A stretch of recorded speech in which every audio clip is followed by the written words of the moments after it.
Hello my friends and welcome back to Prime. I'm back from my holiday and of course that means I missed a whole lot of cool mods. So today we're jumping back in and I'll be showing you the amazing Beluga Submarine that is finally in the game. And of course, what better place to showcase it than a bunch of new Void Biomes. So, without any further ado, let's dive right in.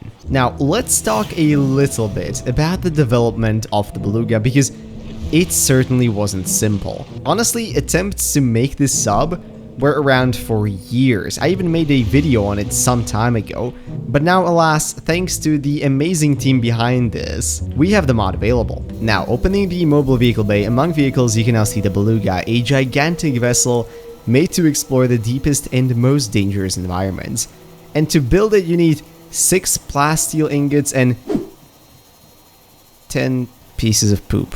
Huh. Now look, I cannot vouch for the mental sanity of the development team. Heck, I can't usually even vouch for my own. But that is a questionable recipe. But here is the monstrosity. It is absolutely massive.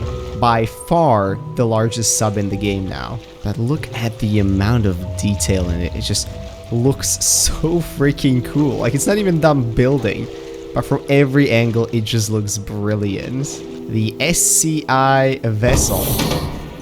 We even have like a viewing deck up top. That is amazing. Wow, I love that. Before we actually get in, I want to do a quick comparison. This right here is the Cyclops, and I'm gonna just quickly park it right next to the Beluga, so you guys get a general idea of the size difference here. Now, this might not be the best parking job you've ever seen, but it will have to do. So here you can see the subs compared. They're, approximately nose to nose. And I would say that the Beluga / Atlas is about 1/3 larger than the Cyclops maybe. Now granted, some of that is also just length in the back, so it might not all be utility space, but before we judge it any further, let's just hop in. Now I reckon down here is where we enter. Lovely, it opens for us. Let's hear the voice. Welcome aboard, Captain. All systems online. Ooh, I like that one. So here at the very bottom, we have vehicle batteries. Now, currently, that's a lot of power cells. So this thing runs off of 16 power cells, certainly quite a bit. And down here, we have a sort of viewing deck, if you will. You can even walk on the glass. Following further up along this ladder right here, we get into sort of the main section. So this down here, this seems pretty clearly to be a vehicle dock for, probably your Seamoth or something. And here is the main operating room. Of course, here's the sub. We can toggle all of the lights on. Oh, look at that. It is freaking awesome. My goodness, I love it. We can switch cameras. Ooh, okay, we have front camera. This seems to be an engine camera. One at the bottom. I even love that they got the little, hologram version of the ship. That is so amazing. So, right here, we have a bunch of things. We have engine power. Okay, so this turns the engine on. Here we have the different running modes, toggle shield, as well as agility mode. Okay, we'll figure those out in a bit. I'll leave it running for now. Let's keep exploring. Now this right here is of course utility space. So just to test things out, you can absolutely build stuff here. You can build lockers. You can build a little workstation if you want to. And here on the inside, we just have some more space to work around with. You could really make this into a freaking amazing living space. Oh, and here we're in kind of like the bottom storage section. This would actually be absolutely brilliant to put a bunch of lockers into, just a massive storage space. Oh, look at this. Further into the back, we can see the other docked vehicle, so presumably this is for your prawn.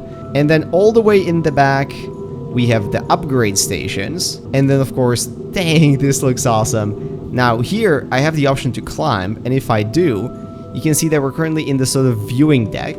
And this is just a brilliant freaking way to be able to look out of the thing without having to use the cameras. I love it. And you can even, again, build some more stuff up here to really make it your own. You want to really confuse the fish by giving them an aquarium within an airspace underwater?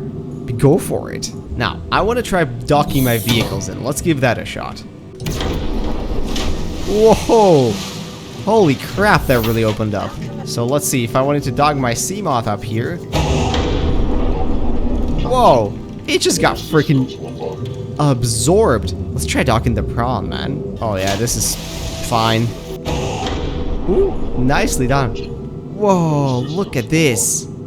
Oh, and you can still access the storage, but this is frigging amazing. Now, let's finally give this thing a try when it comes to piloting. So I'm not going to toggle anything on just yet. Okay, I'm piloting it with my mind, as you do. Honestly, in terms of speed, this seems about on par, if not actually a bit faster than the Cyclops. It is huge, so I'm not quite sure how well you'd be able to fit down into the Lost River. Actually, why don't we find out?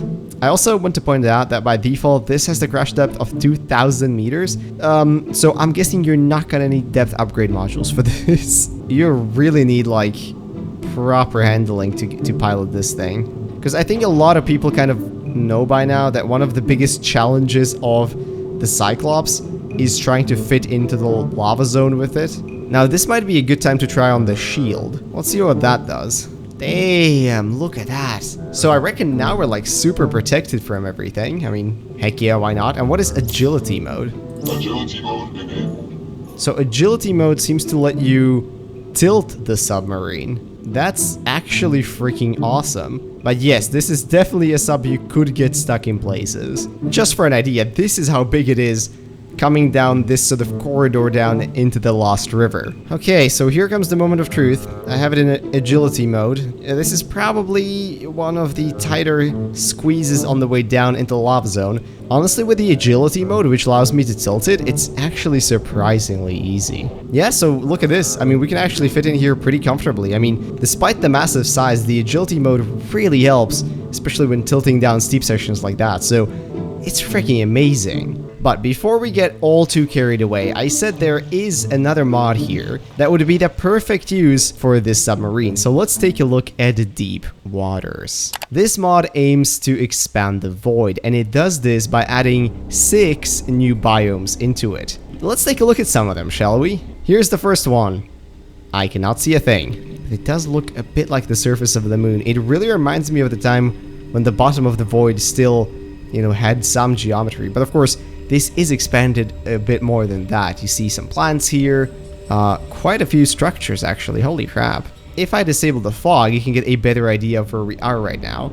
So of course, it's not a super complicated biome, and we're about 800-ish meters deep. But I've always loved the mods that expand on the void, and especially if you're using some other void-related mods, this is a brilliant one to go for. Let's check out another one. And we are now at a completely different section of the map, basically the opposite end of it. Yet again in the void, and whoa. Look at this. I mean, this is what I'm talking about. If the next Subnautica game has sections like this when you're in pitch black and just getting to explore some like real deep ocean stuff, that's gonna be amazing. This one definitely has some much more advanced structures in it. I mean, a lot more spiky, looks perhaps a lot more volcanic. Oh, yeah, no kidding. Holy crap, look at this. It's like a mini version of the lava castle. Something to note with the ghosts, this mod requires void tweaks to work, and within void tweaks, you can actually disable the spawning of ghost leviathans. So if, you know, you wanted to just be able to explore these as completely new biomes and use them as a part of the game without, you know, constantly being hammered by ghost leviathans, that is an option. And herein lies another part of the void biomes. Whoa, now that's creepy. It looks a bit like a claw or something. Yeah, this seems to be some sort of like a much more flatter area out there that then connects to this area right here. And just kind of swimming around, we can see that the biomes do really get diverse. I mean, this one, for example, has a lot more green grass. And if you guys remember the previous void mod we talked about, this is the perfect setup to combine it with. Anyways, guys, that is all I have for you today. There are a lot more cool mods that are coming out / came out that I will be covering soon. But for now, I really hope you enjoyed the video. And if you did, maybe consider leaving a like, commenting, or subscribing. All of those would be very much appreciated. With that, I'm going to wish you all a beautiful rest of today. And I'll see you legends in whatever next video I make. Bye-bye.